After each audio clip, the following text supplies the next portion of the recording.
Një konflikt në lagjën Bregu i Diellit në Prishtinë përfundoi tragjikisht të mërkurën brëma. Një 40 vjeçar u vra me armë zjarri pasi u qellua me disa plumba. I dyshuari, tashmë identifikuar, mbetet ende në arrati. Pikërisht këtu në rrugën Rifat Berisha u qellua me armë zjarri Agron Hajdari, duke marrë plagë fatale në kokë, gjoks dhe shpinë. Në përpjekje për të zbardhur rastin, Prokuroria Themelore në Prishtinë ka siguruar edhe video incizime nga kamerat e sigurisë, të cilat pritet të ndihmojnë në identifikimin e plotë të rrethonave të krimit.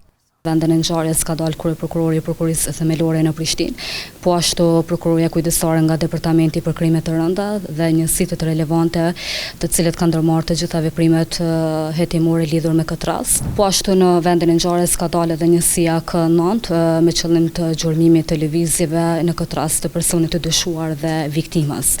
Banorët e kësaj zone shprehen të shqetësuar pas këtij rasti dhe incidenteve tjera që kanë ndodhur së fundmi në kryeqytet. Vallaj sigur bashkë ju, që kjo gjendje që është propozitat e veta në karrik ma shumë si ju interesan për qytetarës.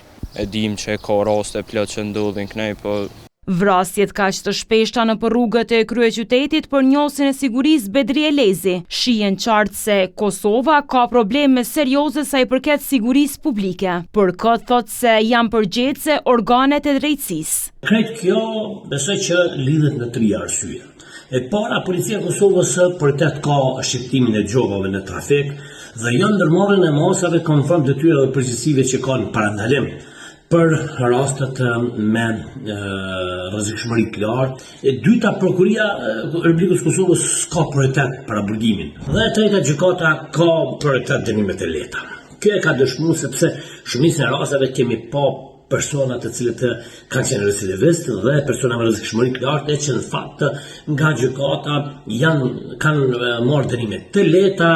Raportohet se viktima dhe i dyshuari kanë pasur probleme edhe më herët. Prokuroria nuk ka dhënë detaje për këtë historik, me arsyetimin që të mos dëmtohet procesi i hetimeve.